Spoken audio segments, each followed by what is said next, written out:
আগামীতে যে দিনগুলো আসতেছে মুসলমানদের ভিতরে ইসলামের বিজয় হচ্ছে একজন দুইজন নয়, শুনো কামেল পাস, দাওরা পাস, মুফতি পাস তাদের নাই, ইউনিভার্সিটির ছেলেরা যেইভাবে ইসলামের কথা বলা শুরু করে দিয়েছে, আগামী 5 বছর পর এমন হয়ে যেতে পারে পুরা বাংলাদেশের লাল সবুজের পতাকার ভিতরে কালিমা গচ্ছিত পতাকা উড়বে।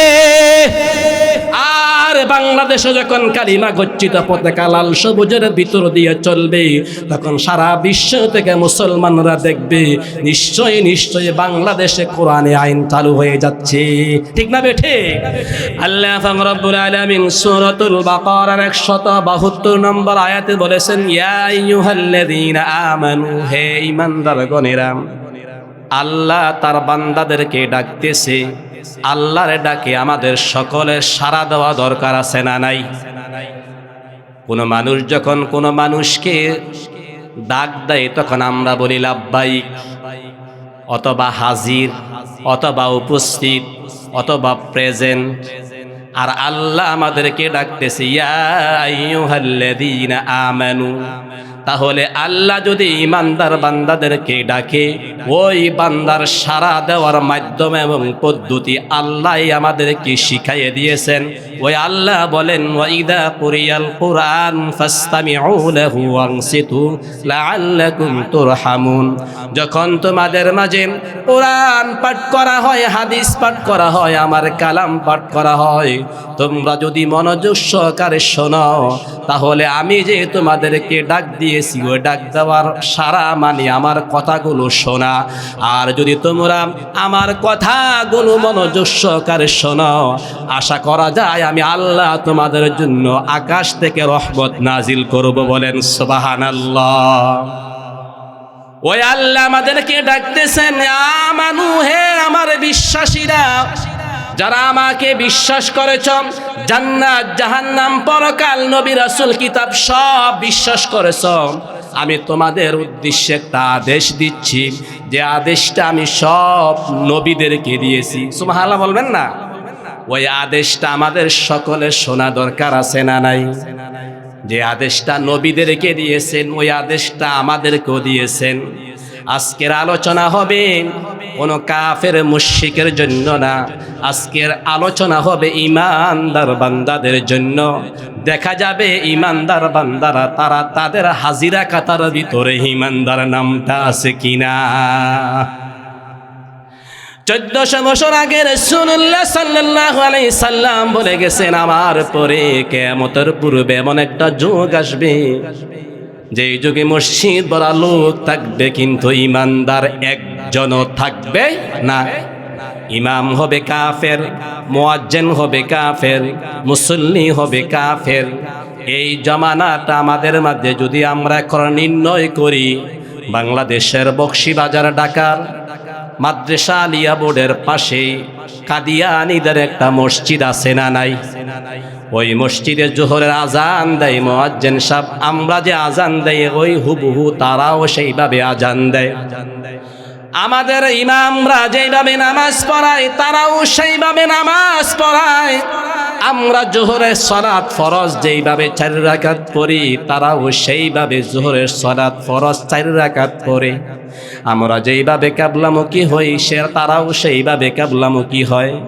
আমরা যেই 13 ফরজে নামাজ পড়ি তারাও সেই 13 ফরজে নামাজ পড়ে। তাদের মধ্যে আমাদের মধ্যে পার্থক্যটা হলো, দুনিয়ার সব মুসলমানের স্বীকৃতি হলো কাদিয়ানীরা কাফের। সবাই বলেন কাদিয়ানীরা কে? কাদিয়ানীরা কাফের হয়ে গেল। তারা তো নামাজ বাদ দেয় না, রোজা বাদ দেয় না, হজ বাদ দেয় না, যাকাত বাদ দেয় না, নামাজ বাদ দেয় না, আজান বাদ দেয় না। তাহলে তাদের মধ্যে আমাদের মধ্যে যদি নির্ণয় করতে হয়, আজকের ওয়াজ মাহফিল থেকে মুসলমানেরা শিক্ষা নিতে হবে যে আমরা কোরআনের বিসমিল্লাহর বা থেকে মিনাল জিন্নাতি ওয়ান নাসের সিন পর্যন্ত সকল আল্লাহর বিধিবিধানগুলো পালন করা দরকার আছে না নাই? ওই বিধানটার ভিতরে অন্যতম একটি বিধান আমাদের জন্য আল্লাহ আদেশ করেছেন, সে আদেশটা হলো কুলু মিন তাইয়্যিবাত, তোমরা হালাল রিজিক ভক্ষণ করো। অশকুরু আয় ওয়াবুদু, তারপরে ইবাদত করো। মা রাযাকনাকুম ওয়াশকুরু আয় ওয়াবুদু ইন কুনতুম ইয়াহু তা'বুদুন। সবাই খেয়াল করেন, হে ঈমানদারগণেরা, হালাল রিজিক ভক্ষণ করো, তারপরে আমার ইবাদত করো। কারণ হলো আমার ইবাদত যদি করতে চাও হালাল না খাইলে আমি আল্লাহ কোনোদিন তোমার ইবাদত গ্রহণ করব না। কারণ হলো আল্লাহ বলেছেন সহিহ মুসলিমের হাদিস, ইন্নাল্লাহ তাইয়্যিব লা ইয়াকবালু ইল্লা তাইয়্যিবা। আমি আল্লাহ পবিত্র, কোনোদিন আমি অপবিত্র গ্রহণ করি না। আমার কোনো বান্দা যদি ঈমানদার হয়ে থাকো, জান্নাতে যেতে চাও, তোমাদের কাছে আমার পক্ষ থেকে আদেশ হলো, যে আদেশটা আমি সব নবী রাসূলদেরকে দিয়েছি, সেটা হচ্ছে হালাল হালাল হালাল। ওই হালাল রিজিক যদি ভক্ষণ না করো, আমি আল্লাহ তোমার ইবাদত ছাইরা নাও আমি গ্রহণ করব না। এই কথাটা বলেছেন কে? কারণ হলো আজকের আমাদের যুগে মানুষেরা মনে করে নামাজ পড়লে, রোজা রাখলে, হজ করলে, যাকাত দিলে ঈমানদার হয়ে যায়। না না না, নামাজ পড়লে, রোজা রাখলে আর যদি হজ করলে ঈমানদার হয়ে যেত, তাহলে নবী রাসূলরা কোনোদিনই কষ্ট করন লাগতো না। আমার মুসলমান ভাইরা, নবীদের ত্যাগ কুরবানি আমরা সবাই জানি। বনি ইসরাইলের জমানায় অনেক নবীদের কেমন ভাবে অত্যাচার নির্যাতন করতে হয়েছে, শুধুমাত্র হক হালাল আল্লাহর বিধিবিধানকে পরিপূর্ণভাবে পালন করার জন্য। আমাদের দেশে অনেক মুসলমানেরা আংশিকভাবে পালন করে ইসলাম। সকালবেলা ফজর নামাজ পড়ে আল্লাহর বিধিবিধানগুলো পালন করে ময়দানে নামে, কৃষকের জমিন হাল চাষ করে অন্যের ক্ষেত জমিন দখল করে এমন কৃষক আমাদের দেশে আছে না নাই? আবার যখন তিনি ব্যবসার মধ্যে যায়, ব্যবসার মধ্যে 2 নম্বর মাল বিক্রি করে এমন ব্যবসায়ী আমাদের দেশে আছে না নাই? আবার যখন অফিস আদালতে যায়, সেখানে যাওয়ার পরও তিনি ঘুষের টাকা না দিলে ফাইল লারে না এমন অফিসার আমাদের দেশে আছে না নাই? আবার এমন বিচারক যিনি নামাজ পড়ে যাওয়ার পরে জোহরের নামাজের আগে আগে বিশ্ববিখ্যাত মুফাসসিরকে ফাঁসির রায় দেয়, এমন কিছু নাফরমান বিচারক আমাদের দেশে ছিল কিনা? অথচ নামাজ থেকে কি শিক্ষা নিল? তিনি তো নামাজে বলেছে ইয়াকা না'বুদু ওয়া ইয়াকা নাস্তাঈন। তিনি তো নামাজে বলেছে গায়রিল মাগদুবি আলাইহিম। তিনি তো নামাজে বলেছে আনআমতা আলাইহিম মিনান নাবিয়্যিন ওয়াস সিদ্দিকিন ওয়াশ শুহাদা ওয়াস সালিহিন। তিনি নামাজে যা পড়েছে কিছুই বোঝে নাই। এই সমস্ত নামাজীদের জন্য আল্লাহর পক্ষ থেকে হলো ফাওয়াইলুল লিল মুসাল্লিন আল্লাযীনা হুম আন সালাতিহিম সাউন। সবাই চিৎকার দিয়ে বলেন নাউযুবিল্লাহ।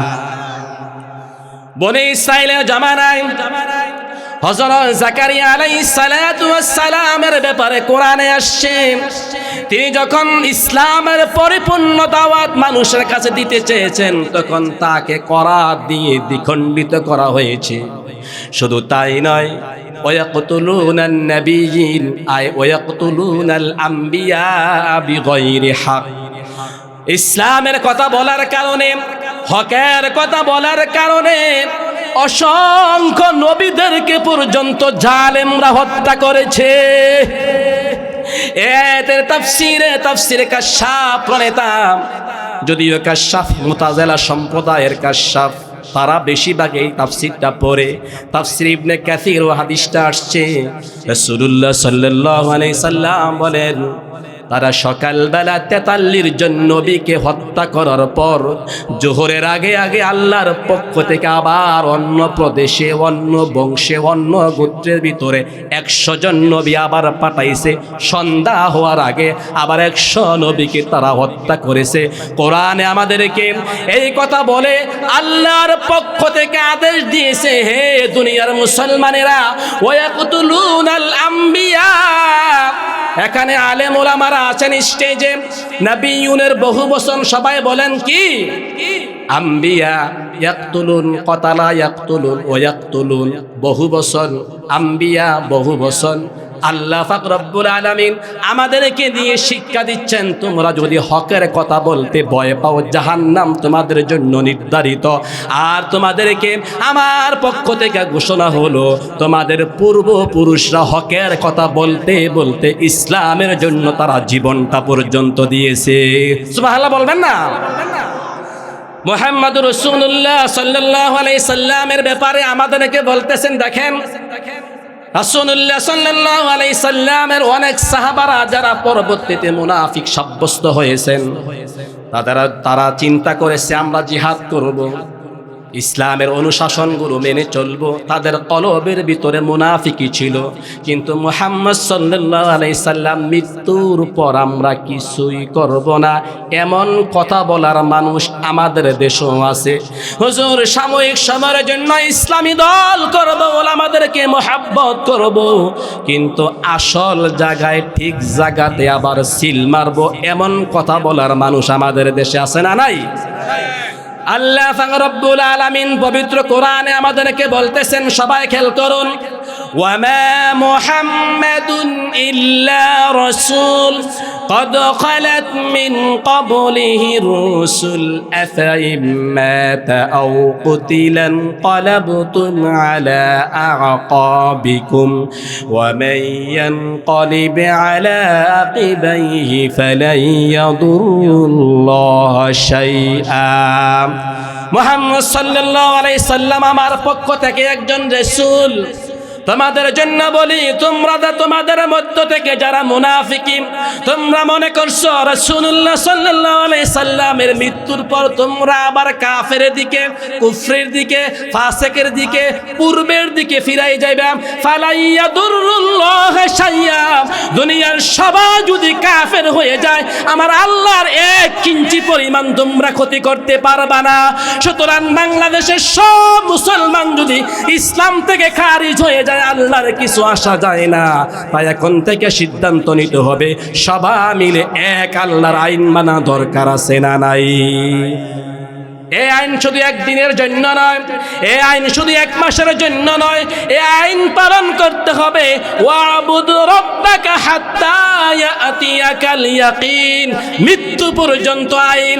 আল্লাহর আইন আপনি জৈবনকালে যেমন পালন করেছেন, আল্লাহর আইন আপনাকে বৃদ্ধকালে যেমন পালন করেছেন, আল্লাহর আইন আপনি যেইভাবে সব সময় পালন করেছেন, আপনার ব্যাপারে আল্লাহর পক্ষ থেকে আদেশ হলো মৃত্যু পর্যন্ত তোমাকে শাহাদাতের তামান্না নিয়ে আমার জমিনে তুমি আমার আইন চাইতে হবে। বলেন সুবহানাল্লাহ।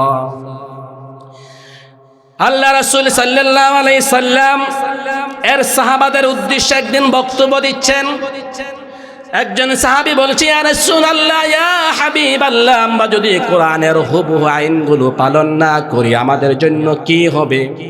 রাসূলুল্লাহ সাল্লাল্লাহু আলাইহি সাল্লাম বলেছেন, হে আমার সাহাবারা, তোমাদের কথা আমি কি বলবো? আমার কথা আগে আমি তোমাদেরকে বলি।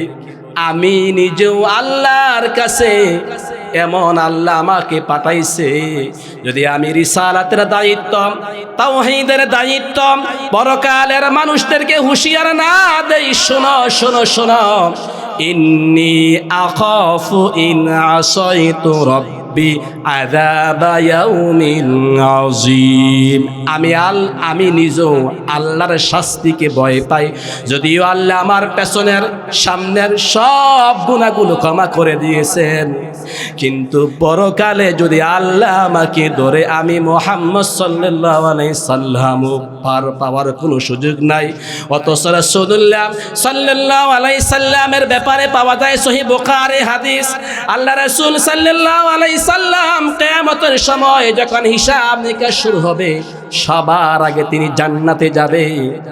জান্নাতে দরজা যখন তিনি দাঁড়াবেন, দাওয়ার পর জান্নাতি দরজার প্রথম ফেরেশতা তাকে বলবেন, হে আল্লাহর রাসূল, আপনার জন্য আমি সৃষ্টিকুলের শুরু থেকে এই পর্যন্ত উপস্থিত, আপনি সবার আগে জান্নাতে আসবেন, আপনাকে দিয়ে আল্লাহ জান্নাতের পুরস্কার এবং আল্লাহ উদ্বোধন করবেন।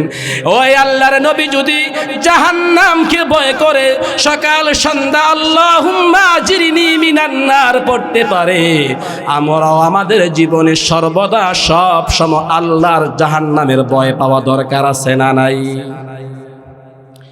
আমরা অন্যের সাহায্য নেই। একবার আমি লালমাইতে ছিলাম, একজন আমার মুসল্লি বলেছে, হুজুর আমি 2 পীরের মুরিদ। আরে কি বলেন 2 পীরের মুরিদ? কিভাবে হইলেন? গরমকালের এক পীরের মুরিদ আর শীতকালের এক পীরের মুরিদ। কারণ কি? গরমকালে হচ্ছে আমি কিশোরগঞ্জের কালাটুফি রেজবির মুরিদ, গরমকালে হইলে আমি জনপুরের হুজুরের মুরিদ। নামাজ পড়তে হবে, নামাজ ছাড়া কোনো উপায় নাই, আমি নামাজ পড়ি। আর শীতকালে হইলাম আমি রেজবির মুরিদ, ইমান ঠিক থাকলে যথেষ্ট, নামাজ পড়ার লাগে না। আমি 2 পীরের মুরিদ হয়েছি, আমি এইভাবে জান্নাতে চলে যাব। বলেন না নাউজুবিল্লাহ। অথচ কোরআনে আল্লাহ হাসরের ময়দানে নবীরা পর্যন্ত ইয়া নাফসি করে আল্লাহর কাছে কাঁদবে, ফেরেশতারা পর্যন্ত চুপ করে বসে থাকবেন। সূরাতুন নাবাতে আল্লাহ বলেন, ইয়াউমা ইয়াকুমুর রূহু ওয়াল মালাইকাতু সাফফা লা ইয়াতাকাল্লামুনা ইল্লা মান আযিনা লাহুর রাহমান। বলেন আল্লাহু আকবার। হাসরের ময়দানে আল্লাহর হিসাব নিকাশের জন্য যখন নবীর আফসোস করবে, ইয়া নাফসি করবে, উম্মতিরা ইয়া নাফসি করবে, ইয়াওমা ইয়াকুমুর রূহু ওয়াল মালাহ, রূহ মানে আদম, ওয়াল মালাইকাতু মানে ফেরেশতা, ওয়াল মালাইকাতু সাফফা, সবাই কাতার বন্দী হবে, লা ইয়াতাকাল্লামুন, কেউই কথা বলার জন্য কোনো অনুমতি পাবে না। জান সহিহ মুসলিমের হাদিস, রাসূলুল্লাহ সাল্লাল্লাহু আলাইহি সাল্লাম এই আয়াতের ভিতরে একটা হাদিস দিয়েছেন। তিনি বলেছেন, আমার কাছে সর্বশ্রেষ্ঠ আল্লাহর পক্ষ থেকে শ্রেষ্ঠ ফেরেশতা হলো জিবরাইল। সবাই বলেন কে? জিবরাইল আমিন। সেই দিন তার যত পাখা আছে সব পাখা নিয়ে সেই দিন চুপ করে থাকবেন। লা ইয়াতাকাল্লামুনা ইল্লা মান আযিনা লাহুর রাহমান, রহমানের ব্যতীত, আদেশ ব্যতীত কোন নবী কোন ফেরেশতা কথা বলবেন। আপনি বসে আছেন ফিসাব নিয়া, এমন ফিরের ব্যাপারে আল্লাহ বলেন, ইয়াউমা ইয়াফিরুল মারউ মিন আখিহি ওয়া উম্মিহি ওয়া আবি ওয়া সাহিবাতিহি ওয়া বানি লিকুল্লি ইমরিইম মিনহুম ইয়াউমা ইযিন শাআনুন ইউগনি। বলেন আল্লাহু আকবার। কিয়ামতের ময়দানে ভাই দেখলে ভাই পলাবে, স্বামী দেখলে স্ত্রী পলাবে, মা দেখলে সন্তান পলাবে, সাথী দেখলে অন্য বন্ধু পলাবে। আচ্ছা বলেন তো দেখি, যে মা তার সন্তানকে দেখলে পালাবে, আদরের স্বামী তার স্ত্রী দেখলে পলাবে, ওই কঠিন মুহূর্তে বুঝি আপনার পিসাব আপনাকে বাঁচাবে। এমন পাগলামি আর বাসলামি আপনি কোথায় পেয়েছেন? ঠিক না বেঠে? এই কথা বলার উদ্দেশ্য আজকে জাহান্নামের ভয় আপনাদেরকে আমি দিছি। কারণ হলো আল্লাহ পাক রব্বুল আলামিন আমাদেরকে আয়াতের শুরুতে বলেছেন, কুলু মিন তাইয়্যিবাত, তোমরা হালাল খাও, হালাল না খাইলে তোমাদের জন্য শাস্তি নির্ধারিত। এখন আজকের মাহফিল থেকে আমরা সিদ্ধান্ত নিব হালাল খাবো আর হারামকে পরিহার করব।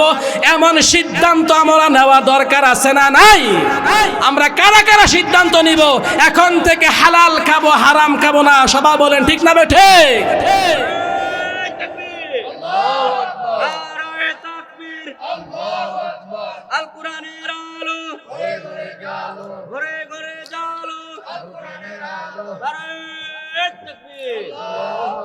আমার মুসলমান ভাইরাম, সহিহ মুসলিমে হালালের প্রসঙ্গে আমি চলে আসছি। সহিহ মুসলিমে রাসূলুল্লাহ সাল্লাল্লাহু আলাইহি সাল্লাম বলেন কাসবিল হালালি বাদাতাল কাসবির কতলাবুল কাসবিল হালালি ফরিদাতুন বাদাল ফরিদা। সবাই খেয়াল করেন, ইসলামের ভিতরে যত ফরজ আছে, যদি বলেন 500, যদি বলেন 1000, আল্লাহ রাসূল বলেছেন, হাদিসটা মুসলিমে 86 হাদিস, বুখারী, মুসলিম, তিরমিজি, নাসাই, ইবনে মাজাহ, আবু দাউদ, 6টা। সবাই বলেন কয়টা? এর মধ্যে দ্বিতীয় যে হাদিসটা সহিহ মুসলিমে আসছে, তলাবুল কাসবিল হালালি ফরিদাতুন বাদাল ফরিদা। ইসলামের ভিতরে যত ফরজ আছে সব ফরজের ভিতরে 1 নাম্বার হলো হালাল রিজিক অন্বেষণ করা। কারণ হলো হালাল রিজিক অন্বেষণ না কইরা যত খাবার খাইয়া ইবাদত করেন, এই ইবাদত আল্লাহ ছাইরা নাও গ্রহণ করে না। নাউজুবিল্লাহ বলতেন না?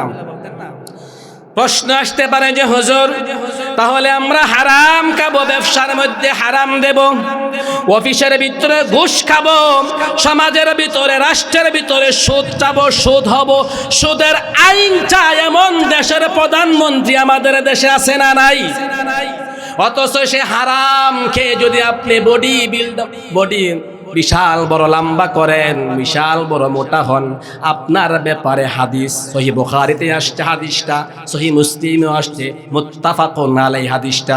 রাসূলুল্লাহ সাল্লাল্লাহু আলাইহি সাল্লাম বলেছেন, লা ইয়াদখুলুল জান্নাতা লাহমুন নাবাতা মিনাস সুয়ুত ওয়া কুল্লু লাহমিন নাবাতা মিনাস সুয়ুতি ফাকানাতিন নারু আউলা বিহি। রাসূলুল্লাহ সাল্লাল্লাহু আলাইহি সাল্লাম বলেন, যেই ব্যক্তি হারাম খেয়ে তার শরীরটাকে বিশাল মোটা তাজা করছে, এমন মোটা শরীরের আমাদের দেশে আছে না নাই? বিশাল বড় মোটা দেহ, তার খবর নিয়ে দেখেন ঘুষ খায়, অফিসের ভিতরে সুদ খায়, অথচ তার দেহটা করেছে লম্বা মোটা। রাসূল বলেছেন, তার দিকে তাকাইয়া তুমি আফসোস করার কোনো কারণ নাই। লা ইয়াদখুলুল জান্নাতা লাহমুন, এই ব্যক্তি কোনোদিন আমার আল্লাহর জান্নাতে যাবে না। কারণ হচ্ছে রাসূলুল্লাহ সাল্লাল্লাহু আলাইহি সাল্লাম হাদিসের শেষাংশে বলেন, ফাকানাতিন নারু আউলা বিহি, তার পুরাটা শরীরটা বানাইছে আল্লাহ জাহান্নামের লাকড়ি বানানোর জন্য। নাউজুবিল্লাহ বলবেন না? আচ্ছা বলেন তো দেখি, জাহান্নামের লাকড়ি যে লোকটা হয়, সেই লোকটা কি দুনিয়াতে ভালো লোক নাকি খারাপ লোক? এই কোরআনে সূরা বাকারাতে অন্য জায়গায় বলেন, ওয়াকুদুহান নাস ওয়াল হিজারা উইদ্দাত লিল কাফিরিন।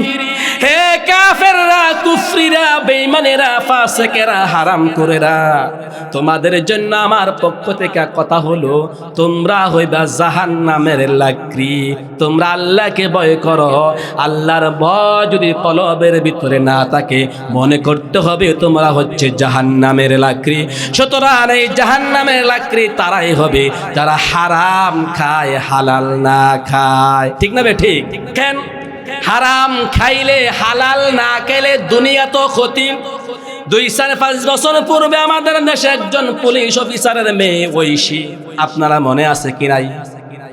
ঐশীর খবর, তার বাবা মাকে যখন তিনি হত্যা করেছেন, প্রথম আলো, জনকণ্ঠ, যুগান্তর এই পত্রিকাটি ছিল তদানীন্তন সময়ে ওই সরকারের শ্রেষ্ঠ পত্রিকা।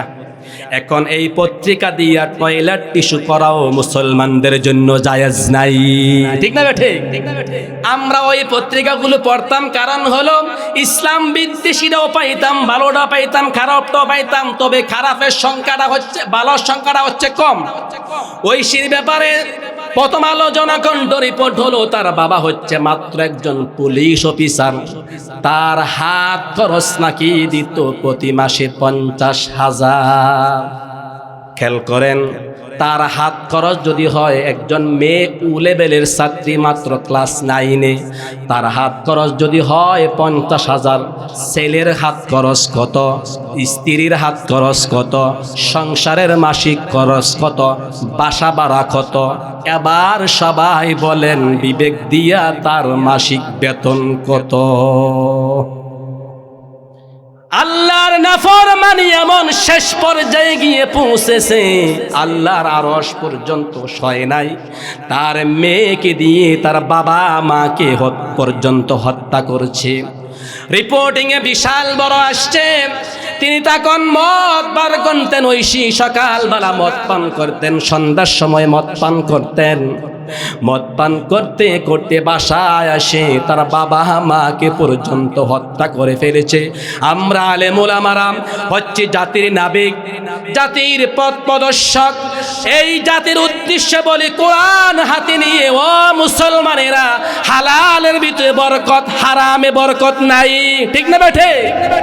হারামে যদি বরকত থাকতো ঐশীর মধ্যে থাকতো, আর হালালে বরকত 5,000 7,000 টাকা দিয়া ইমামরা সংসার চালায়, এমন ইমাম বাংলার জমিনে আছে না নাই? তারা সংসার চালায় ঠিক, তাদের সন্তানেরা বিড়ি খায় না, তাদের সন্তানেরা খারাপ কাজে যায় না, স্ত্রীরা গানের ড্যান্সের মঞ্চে যায় না, তারা হারাম ভাবে ভক্ষণ করে না।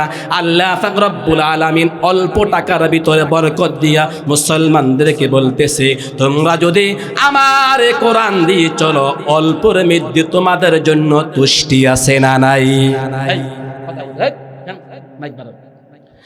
রাসূলুল্লাহ সাল্লাল্লাহু আলাইহি সাল্লাম বলেন, খেয়াল করেন, সহিহ মুসলিমের হাদিস, আরেকটি হাদিস সবাই খেয়াল করেন, মানিশ তারা সাওয়াবাম বিআশারাতিন দারাহিমুন ফিহি দিরহামুন হারাম লাম ইয়াকবালুল্লাহু লাহু সালাতাহু মা দামা আলাইহি। অত্যন্ত ডেঞ্জারাস একটা হাদিস। মানিশ তারা সাওয়াবাম বিআশারাতি দারাহিমুন ফিহি দিরহামুন হারাম। তুমি যদি 1,000 টাকা দিয়ে তোমার একটা পাঞ্জাবি কিনো, অথবা 1,000 টাকা দিয়ে তুমি তোমার সংসারে খরচ করেছ, 999 টাকা হালাল, 1 টাকা হারাম। সবাই বলেন কয় টাকা? 999 টাকা হচ্ছে হালাল, ওই পাঞ্জাবির ভিতরে 1 টাকা হচ্ছে হারাম। অথবা তুমি খরচ করেছ, ওই খরচের ভিতরে 999 টাকা হালালের খাদ্য, 1 টাকা হচ্ছে হারাম। আমি রাসূল তোমাদের জন্য বলি, লাম ইয়াকবালুল্লাহু লাহু সালাতাহু মা দামা আলাইহি। এই টাকা দিয়ে খায়ে, এই টাকা দিয়ে পাঞ্জাবি পরে কিয়ামত পর্যন্ত যদি তুমি হায়াত পাও, কিয়ামত পর্যন্ত যদি তুমি নামাজ পড়ো, 1 রাকাত নামাজের সওয়াব আল্লাহ লিখবে না। নাউজুবিল্লাহ বলবেন না? কথাগুলো মনে অনেক কষ্ট হইতাছে না? অনেক তিতা লাগতেছে নাকি? আল হাক্কু মুররুন ওয়ালা ইয়াদুররুন, প্রবাদ বাক্য।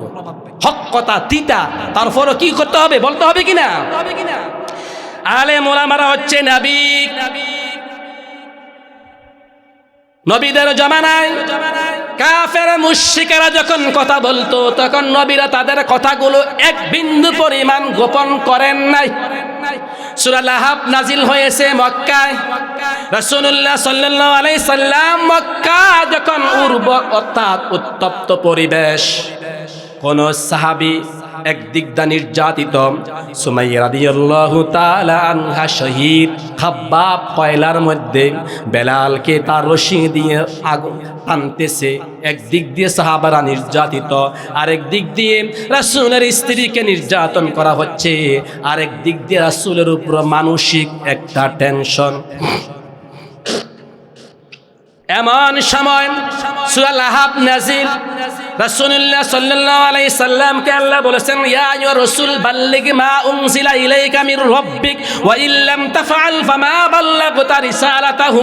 হে রাসূল, আপনাকে আমি দুনিয়াতে পাঠাইছি নবীদের দায়িত্ব দিয়ে, যদি আপনি বিন্দু পরিমাণ লুকান, হুবু 100% জনগণের কাছে না বলেন, ফামা বাল্লাগতা রিসালাতাহু, আমি আল্লাহ বলবো আপনি আপনি রিসালাতের দায়িত্ব পালন করেন নাই। নবীর ব্যাপারে যদি এ আয়াত হয়, আলেমের ব্যাপারও আরো ডেঞ্জারাস আয়াত এবং হাদিস আছে না নাই? নবীরা যদি আল্লাহর কাছে হিসাব দিতে হয়, নবীরা যদি আল্লাহর ফর্মুলা অনুযায়ী চলতে হয়, নবীদের মধ্যে আর মানুষদের মধ্যে পার্থক্য অনেক অনেক অনেক। তার মধ্যে একটা হলো নবীরা হলো মাসুম। সবাই বলেন নবীরা কি? নিষ্পাপ, তাদের কোনো গুনাহ নাই। মাসুম বলা হয় ইসমে মাফউলের সিগা। তাদেরকে সরাসরি আল্লাহ নিয়ন্ত্রণ করে। মানুষ তাদের বিবেক বুদ্ধি দিয়েছে, আল্লাহ আপনাকে আমাকে নিয়ন্ত্রণ করবে না। আপনি কুমিল্লা গেছেন, যাওয়ার পর একজন মানুষের পকেট থেকে 1000 টাকা চুরি করে নিয়ে আসছেন। কি বিশাল খরচ করে লম্বা মাছ নিয়ে সংসারে চলে আসছেন, বউজি ছেলে পুত সবাইকে নিয়ে বক্ষণ করছেন। আল্লাহ আকাশ থেকে আপনাকে বলবে না, হে আল্লাহর বান্দা তুমি কেন এই টাকাটা চুরি করছো, এখনো তোমাকে আমি মেরে ফেলবো? এই কথা বলা নাই। নবীদের ব্যাপারে আল্লাহর পক্ষ থেকে কথা হলো, নবীরা কোনোদিন খারাপ কাজ করে না, খারাপ কাজের চিন্তাও করে না। একটা দলিল দেই, হযরত ইউসুফ আলাইহিস সালামকে যখন জুলেখা আন্ডারগ্রাউন্ড অফিসে নিয়েছিল, তখন ইউসুফ আলাইহিস সালাম আল্লাহর ইশারায় বাঁচছিল। লম্বা ঘটনা শর্ট করে দেই। তিনি যখন এক সময় বৃদ্ধ বয়সে তার নাতি পতি উম্মত জনগণের কাছে তার বৃদ্ধকালে উপস্থিত, তখন তার জনগণেরা অথবা নাতিপতিরা ইউসুফ আলাইহিস সালামকে বলছে, হে আল্লাহর বান্দা, হে নবী, হে দাদা অথবা নানা, আপনাকে যে জুলেখা আন্ডারগ্রাউন্ড অফিসে নিয়েছে, আপনার মধ্যে কি যৌবনের কোনো চাহিদা ছিল না? আমরা তো জানি মুজাক্কার মুয়ান্নাস একসাথে হলে ডেঞ্জারাস। আমরা তো জানি পুরুলিঙ্গ স্ত্রীলিঙ্গ একসাথে হলে ডেঞ্জারাস। আপনি তো পুরুষ, আপনি তো মুজাক্কার, আর জুলেখা হচ্ছে মুয়ান্নাস। তখন আপনার ভিতরে কি যৌবনের কোনো চাহিদা ছিল না? ইউসুফ আলাইহিস সালাম যে সুন্দর জবাবটা দিয়েছেন, আল্লাহ পাক রব্বুল আলামিন আরশের মধ্যে এটা লিখে দিয়েছেন, আর লাউহে মাহফুজে এটাকে লিপিবদ্ধ করে রেখেছেন আমাদের জন্য শিক্ষা। ওয়া মা উবাররিউ নাফসি ইন্নান নাফসা লাআম্মারাতুম বিসসুই ইল্লা মা রাহিমা রাব্বি। বলেন সুবহানাল্লাহ। ওয়া মা উবাররিউ নাফসি, আমি বলবো না আমার নফস যায় নাই, আমি বলবো না আমার নফস সেই দিকে দাবিত হয় নাই। কারণ কি? ইন্নান নাফসা লাআম্মারাতুম বিসসু, নিশ্চয় নফসে আম্মারার কাজে হচ্ছে খারাপের দিকে যাওয়া। কিন্তু ইল্লা মা রাহিমা রাব্বি, আমার রব আমাকে বাঁচাইছে। এবার বলেন তো, নবীদেরকে সরাসরি গাইডলাইন করেন কে? কে আমাদেরকে সরাসরি গাইডলাইন করে না। আমরা গাইড থেকে শিক্ষা নিতে হবে, আমরা আমাদের বিবেক দিয়ে চলতে হবে। আমরা যদি বিবেক দিয়ে না চলি, তাহলে মনে করতে হবে আমাদের জন্য আল্লাহর পক্ষ থেকে ডেঞ্জারাস আযাব আছে না নাই? আসেনি? বিশাল লম্বা লম্বা নামাজ পড়েছেন, হজ করেছেন হাজী সাহেব, আপনি মনে করছেন জান্নাতি। আপনার ব্যাপারে হাদিস সহিহ বুখারীর আমি বলে শেষ করেছি। রাসূলুল্লাহ সাল্লাল্লাহু আলাইহি সাল্লামের জামানায় একজন লোক পৃথিবীর এক দূর প্রান্ত থেকে আসছেন হজ করার জন্য। ক্বালা রাসূলুল্লাহ সাল্লাল্লাহু আলাইহি ওয়াসাল্লাম, কই মাইকম্যান কই? قال رسول الله صلى الله عليه وسلم ثم ذكر الرجل يطيل السفر عثاث وأكبر ثم يمد يديه إلى السماء فقال يا ربي يا ربي ومطعمه حرام ومشربه حرام وملبسه حرام وقضي بالحرام فأنا يستجاب لذلك। এই হাদিসটা বলতাম না, ওলামারা এখানে উপস্থিত এই জন্য বলছি, না বললে বাংলাটাই বললে চলতো। হাদিস শোনেন, রাসূলুল্লাহ সাল্লাল্লাহু আলাইহি সাল্লাম মক্কার চত্বরে বসে আছেন। দূর দূরান্ত থেকে একজন আল্লাহর ব্যক্তি পৃথিবীর শেষ প্রান্ত থেকে আসছে খুশখুশুল নিয়া। মাসালা হলো যখন হারামের কাপড় বাঁধবেন তখন সাবান লাগাতে পারবেন না, শ্যাম্পু লাগাতে পারবেন না, শরীরের ভিতরে কোনো সুগন্ধি লাগাতে পারবেন না, মশা মারতে পারবেন না, পিঁপড়া মারতে পারবেন না। আল্লাহর পক্ষ থেকে নিষেধ। বুঝতে পারছি? এই হারামের কাপড় পরার পর থেকে সব শেষ। এই ব্যক্তি আল্লাহর ঘরে আসছে তাওয়াফ করার জন্য, হজ করার জন্য। ও আকবার দুলি কণায় শরীর নিয়ে, আর সুম্মা ইয়ামুদ্দু ইলাইহি ইয়াদাইহি, দুই হাত উঁচু করে আল্লাহর কাছে বলতেছে, ইলাস সামা, আকাশের দিকে তার চেহারা বলে আল্লাহকে ডাকতেছে, ইয়া রব্বি ইয়া রব্বি ইয়া রব্বি। রাসূল পাশে বসে আছেন, এমন সময় বলতেছে, আমার সাহাবারা দেখো এই ব্যক্তিটার দিকে, এই ব্যক্তি নিশ্চয়ই পৃথিবীর অনেক দূর থেকে আসছে হজ করার জন্য। মাকামে তাওয়াফ করেছে, সাফা মারওয়া দৌড়াদৌড়ি করেছে, মুজদালিফায় গিয়েছে, সব জায়গায় গিয়েছে। তার ব্যাপারে আমি দলিল দিয়ে দেই, ওয়া মাতআমুহু হারাম ওয়া মাশরাবুহু হারাম ওয়া মালবাসুহু হারাম, তার পেটের মধ্যে আছে হারাম। সবাই বলেন কোথায়? ওয়া মাশরাবুহু হারাম, পানি যে খাইছে, বিদ্যুৎ বিল দিছে, ওই বিদ্যুৎ বিলটা ছিল চুরির বিদ্যুৎ বিল, বিদ্যুৎ বিল দেয় নাই, ওই পানিটা খাইছে হারাম। ওয়া মালবাসুহু হারাম, সম্পদ হলো হারাম। আর ওয়াকুদিয়া বিল হারাম, সেই যে মাপছে, দোকানদারি করছে, ওই দোকানদারির মধ্যে ছিল 2 নাম্বার মাল, ওই 2 নাম্বার মালটাও ছিল হারাম। আমি রাসূল তো তাকে সহ তোমাদেরকে বলি, আন্না ইউস্তাজাবু লিযালিক, এই ব্যক্তি কাবার চত্বর কেন, কাবা ঘরের ভিতরে গিয়ে যদি দোয়া করে আল্লাহ তার দোয়া কবুল করবেন না। কাবার চত্বরে, কাবার ভিতরে গিয়ে যদি দোয়া করলে দোয়া কবুল না হয়, হারাম খাইয়া মসজিদে নামাজ পড়লে আপনার নামাজ এক আনাও দাম নাই। কথাটা কি শক্ত হয়ে গেছে? রাসূলুল্লাহ সাল্লাল্লাহু আলাইহি সাল্লাম আমাদের উদ্দেশ্যে বলেছেন কঠিন একটা হাদিস, এটাও সহিহ মুসলিমে আসছে। ইয়াতি আলান নাসি জামান লা ইউবালুল মারউ মা আখাযা মিনহু আমিনাল হালালি আম মিনাল হারাম।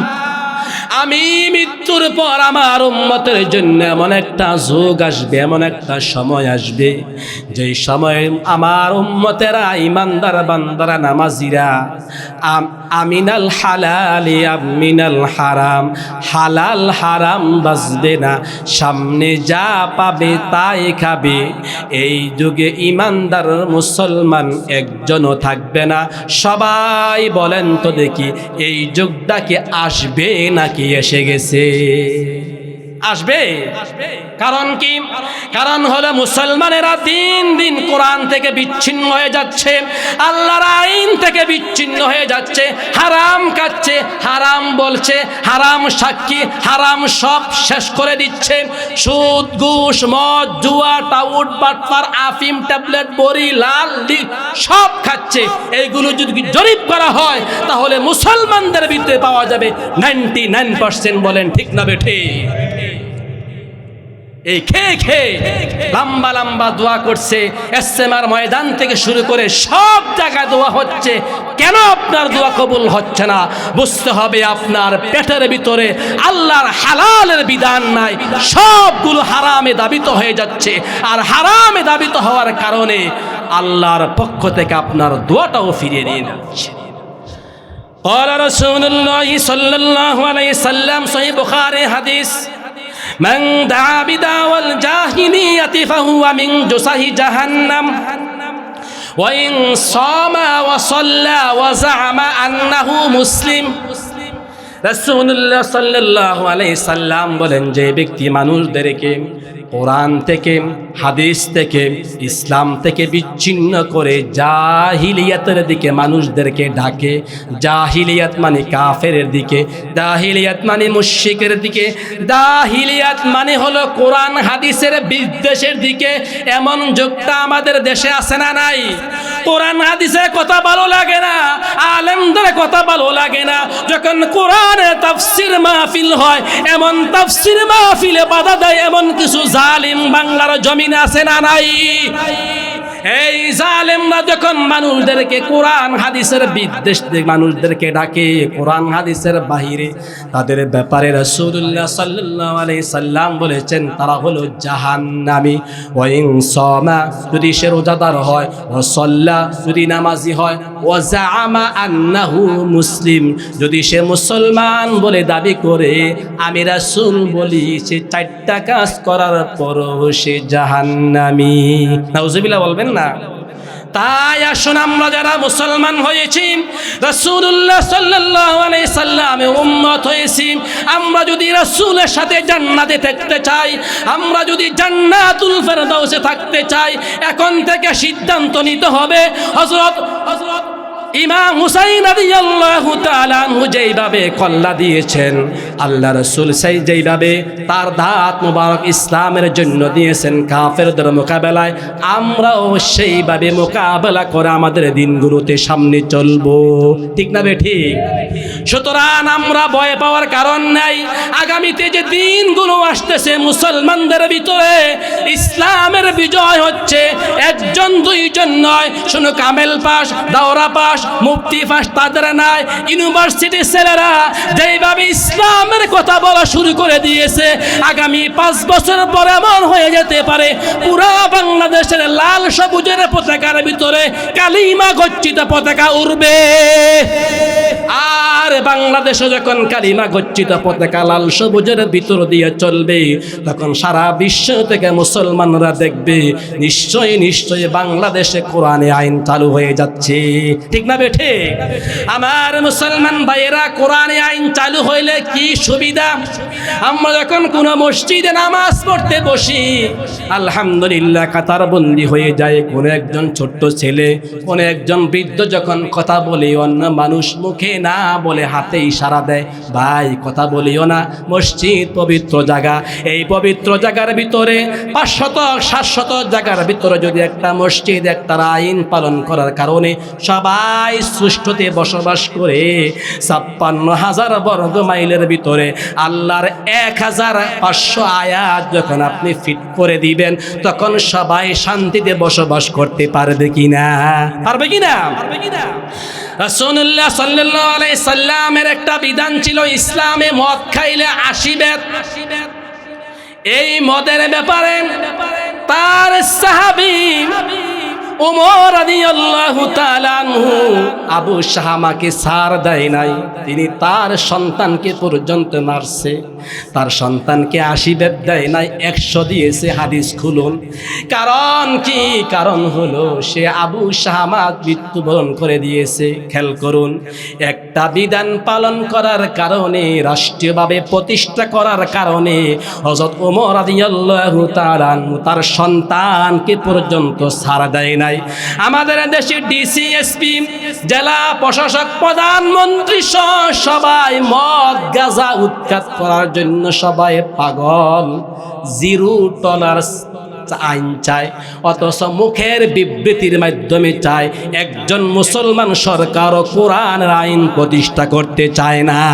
ঠিক না বেঠে? অথচ তারা নিজেরা জানে যে আমরা যদি একবারে জিরো টলারেন্সে নিয়ে যাই, আমরা যদি সবগুলো শেষ করে ফেলি, আমরা তো ঘরের ভিতরে গিয়া যখন আয়নার মধ্যে চেহারা চাই, তখন আয়নার ভিতরে মদখুরু দেখতে পাই। এমন মদখুর দেশের প্রধানমন্ত্রী এবং বড় বড় শাসক বাংলাদেশে আছে না নাই? আসেনি?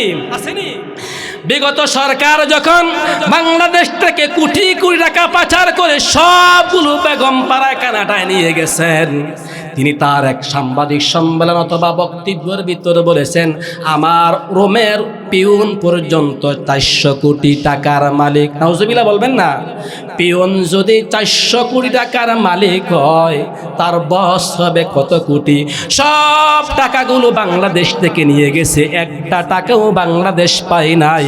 আগামীতে যদি আপনারা কোরআনকে রাষ্ট্রীয়ভাবে প্রতিষ্ঠা করেন, ওই টাকা না, বাংলাদেশের কোনো টাকা বাহিরে পাচার করতে দেওয়া হবে না।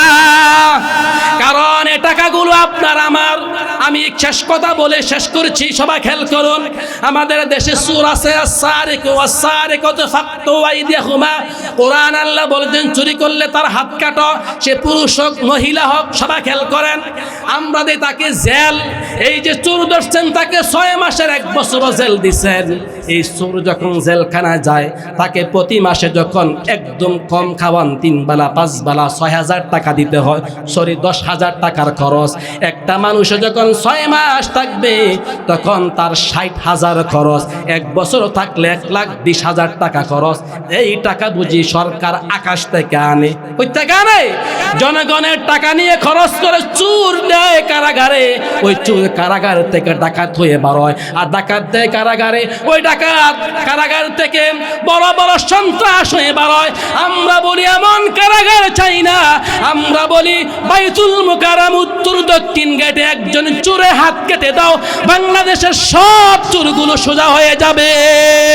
সুতরাং আমরা আগামী দিনে এমন সরকার প্রতিষ্ঠিত করতে চাই, যারা নিজেরা চুরি করবে না, তারা বংশ চুরি করবে না, জাতি চুরি করবে না, দল চুরি করবে না, জনগণের কোনো টাকা বাহিরে পাচার করতে দেওয়া হবে না। সবাই বলেন ঠিক না ঠিক? আর যখন জনগণের টাকা বাহিরে পাচার করবে, তখন 56,000 বর্গ মাইলের থেকে 19 কোটি মুসলমান যখন গর্জন দিবে, তখন এই গর্জনে যেই সরকার ক্ষমতা আসবে, ওই সরকারকে দিল্লিতে পাঠিয়ে দেওয়া হবে। ওই সরকারকে দিল্লিতে পাঠিয়ে দিয়ে কারা কারা রাজি আছেন? সবাই বলেন কারা কারা রাজি আছেন?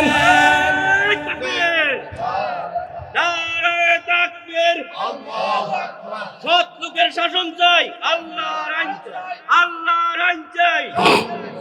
সৎ লোকের শাসন চাই, আল্লাহর আইন চাই। নারে তাকবীর। هذا ما عندي والعلم عند الله عليه توكلت إليه أنيب والسلام عليكم ورحمة الله وبركاته.